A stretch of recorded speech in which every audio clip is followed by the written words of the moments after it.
All right, one last mini lecture should do it. Maintaining and developing maritime empires. Yesterday we did establishing, so this is a lot of repetitive information that I cut out. If you view the PowerPoint online, you're going to see a lot of slides we already saw in establishing the empire, so I've just kind of skipped, and I'm going to hit on some high points. Again, pause as you need, or just go view the PowerPoint. So today in this thing, we're looking at how royals employed economic strategies to consolidate and maintain power. We've kind of already gone over this. It's mercantilism, heavy government involvement, trying to drain colonies of resources and to get the mother country fat and rich. So mercantilism policies go hand in hand with joint stock companies, which there's a couple slides over in here, and how they kind of ran the seas, especially the Dutch with the VOC. And the British East India Trading Company. We also look at explaining the continuities and changes, so CCOT of networks of exchange. Trading networks change. We go from the largest trade system in the world being the Indian Ocean system to being the Atlantic Triangular Trade System. So we will be doing more with this when we get to the actual slave trade, but here's very generally speaking, what is going from one place to another, and this trade system exists for a very long time, and it's where you see the most money being, traded and produced. A lot of these companies are monopoly companies, which means they have the gamut on everything. They are the only ones to do it or produce a product. Therefore, Europe is getting very rich at the time, is generally what this is saying. We also have notable gender and family restructurings going on. We looked at the caste system already, which this painting mentions, but we'll look a little bit more at women's roles because we haven't done that this unit. And then we also have to look at syncretism that goes on and how cultures are smashing into each other, whether they're blending or not. And in some terms, you have things that become syncretic in their development. We also have to look at the similarities and differences with how belief systems affected societies, including the New and Old World at the time. We've done most of the Old World, but we still have a lot of the New World to look at. Voodoo and Santeria are going to be some very iconic syncretic systems. The Lady of Guadalupe is a famous figure that is tied to syncretic religions as well. So let's jump into the stock companies. These stock companies, they're privately owned trading companies meant for they're merchants. And you would have an investor that bought stock in the company, taking risks, hoping to earn a bunch of money from them being successful. The thing was, these guys could also have their own military. They could declare war. They were like a state within a state. They kind of, I guess, had the blessing of the government to do these things.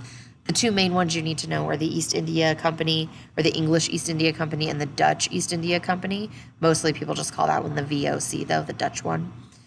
So there's charters or agreements with the government that allowed them to buy, sell, build trading posts, and also make war. So the government fully supported them. The VOC, again, runs the Indian Ocean pretty highly. And then you'll have the English East India Company that dabbles there, but mostly Atlantic trade. Women in the New World. Women were often traded and sold as slaves to European conquerors, the indigenous people especially. Eventually, African slavery is a different thing, but indigenous people often were sold to European counterparts. Even when we talk about like Pocahontas, she is sent back to England and she ends up having to marry an English man, John Rolfe. So again, you do have them being trafficked across the ocean. Some elite women would marry European men, like Pocahontas, because it was an alliance system. And it was meant to kind of create a truce or something between the Europeans and the indigenous cultures. But typically, a lot of horrible things awaited the average indigenous woman, whether it be slavery, rape, or abuse. They weren't treated kindly for the most part. You don't see a lot of positive interactions. It also led to all these new social hierarchies. We talked about it with the caste system yesterday, so all of that is overlapping and occurring at the same time. Basically, if you are an indigenous woman at this time, things are not good for you. So here's that Costa system yet again that we looked at yesterday, with Peninsulars being on top and then the Creoles being kind of right below them, but still both living a rather privileged life. The problem was there was a lack of Spanish women over in the colonies. They were male explorers and male initial colonists. And so a lot of them ended up starting families with non-European or non-Spaniard women, which led to the creation of all those different races that we highlighted in the Costa system. So that's why all of this exists, right? It was commissioned to be done to highlight all the different races. And it's just because the Europeans didn't have access to European women. So again, the structures are very kind of chaotic and complicated. The one that we look at more in our class, especially next unit, will be the one where you see New Spain and then the French Caribbean. So we look at the Costa system over on the far left there, but then we also are going to dabble in the French Caribbean because when we look at the Haitian Rebellion, that comes into play. Now, if you're a European woman living in the colonies in Spain, you're still living under a patriarchal society. The father has all the control over the kids. Women can't hold political positions or run a plantation or mines. They did control their dowry, so the money paid for them when their husband agreed to marry them. They did control that and a business if their husband died, and they had the right to inherit things. So, I mean, that's one step up. And women are considered the bearers of civilization. They give birth to children to help, start the new civilization. There is their perception.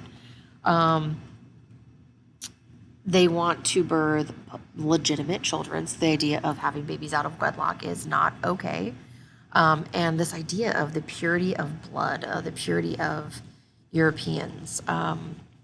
Spain didn't really want people having children with Muslims or Jews. So you already see definite discrimination and racism coming in. And that is a solid part of the Costa system, right? And so in the New World, there is concern with the mixings of Europeans with Africans and indigenous peoples. All right, and then syncretic beliefs. Natives in New Spain, they're at the very bottom of the social hierarchy while slaves are below them, but they're pretty close to the bottom. They're already wiped out by a lot of disease, and then the ones that survive are used for slave labor and mining for the most part.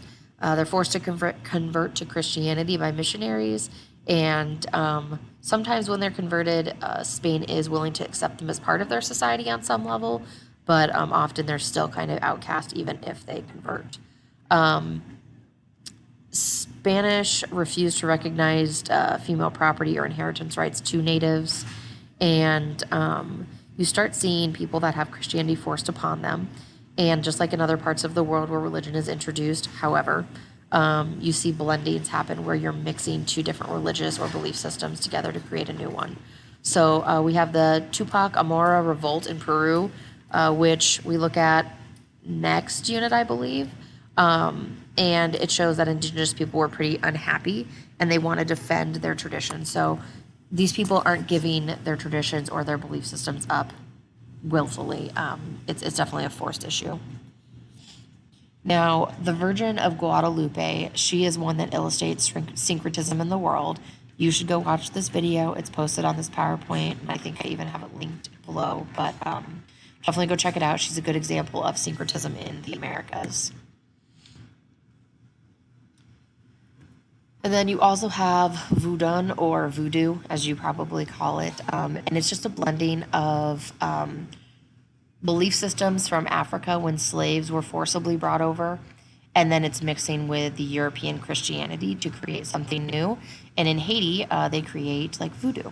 And it makes its way to, up to the North American plateau where like Louisiana is today, which is typically associated with voodoo.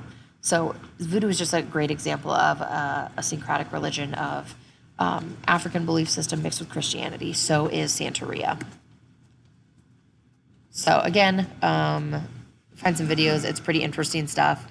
It's seen as, always like mystic, and I don't know, voodoo sometimes is painted as like dabbling in evil. It's not. It's just the blending of two religions. And eventually, we mention this because we do have to talk about the American Revolution as part of the series of revolutions, but the British come really late to the game and they get the leftovers, which is just the coast of this North American area. They arrived from England because England was having its own issues of Protestants versus Catholics, and a group called the Puritans, which are like very, very strict Christians and Quakers. They decide to run, and they want to get rid of Europe. Like they want to get rid of them living there, but they also, when they come over, they don't want to recreate Europe because Europe didn't really work out for them. So it's different than Spain, who they legit create New Spain and want to mimic everything. The Quakers and Puritans don't specifically want to copy what was going on in England. Again, you still have men having more freedom than women, and there's still a strict patriarchal society there. So the idea of the Mayflower with the Puritans coming over, very iconic. They come in droves. Again, same story. Native people are hit by the diseases brought over from the Europeans. Less slaves needed as many farmers were small. It's when we get to plantation life that they grow. So at this time in North America, there aren't plantations. They're just very small farms that people are using their families to work, just trying to live and not starve to death. It's down in the Caribbean. We'll see our first plantations, and then eventually those plantations will grow into South America, and then into North America in the South, where they are trying to produce cotton. So you can compare the two different types of colonial systems. You can read it there. I'm not going to read it to you. See how different but also alike they may be. And then eventually you're going to see labor intensify with increased work when it comes to textiles. But you're also going to get to farm life where we have plantations rising in number. So, all right, that's it for this lecture.